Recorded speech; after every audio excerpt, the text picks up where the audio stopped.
Thank you, Senator. I, too, am really pleased that President Obama and Mrs. Obama have come down to Dallas. I also want to welcome Vice President Mrs. Biden, Mr. Mayor, Chief Brown, elected officials, members of the law enforcement community. Today, the nation grieves, but those of us who love Dallas and call it home have had 5 deaths in the family.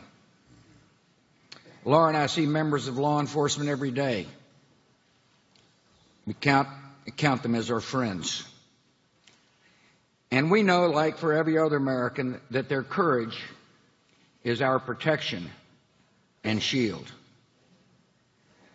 We're proud of the men we mourn and the community that has rallied to honor them and support the wounded. Our mayor and police chief and our police department have been mighty inspirations for the rest of the nation.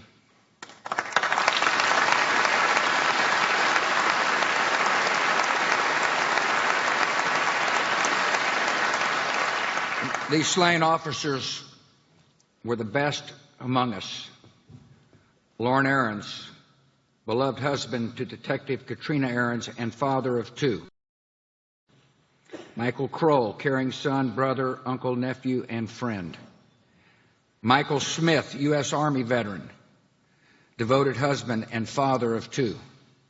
Brent Thompson, Marine Corps vet, recently married. Patrick Zamarripa, U.S. Navy Reserve combat veteran, proud father, and loyal Texas Rangers fan.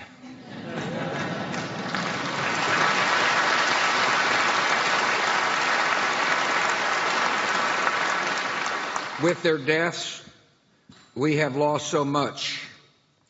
We are grief-stricken, heartbroken, and forever grateful.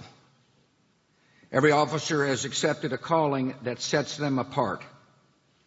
Most of us imagine if the moment called for that we would risk our lives to protect a spouse or a child. Those wearing the uniform assume that risk for the safety of strangers. They and their families share the unspoken knowledge that each new day can bring new dangers. But none of us were prepared or could be prepared for an ambush by hatred and malice.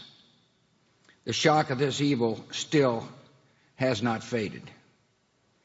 At times, it seems like the forces pulling us apart are stronger than the forces binding us together. Argument turns too easily into animosity. Disagreement escalates too quickly into dehumanization.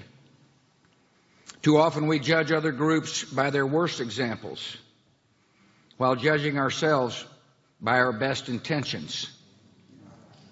And this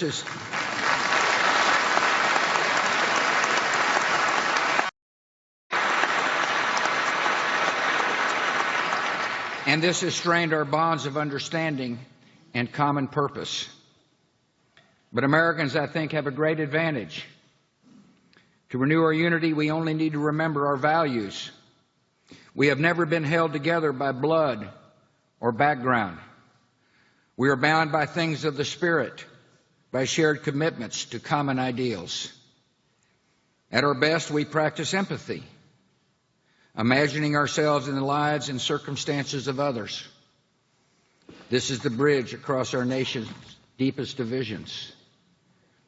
And it's not merely a matter of tolerance, but of learning from the struggles and stories of our fellow citizens and finding our better selves in the process. At our best, we honor the image of God we see in one another.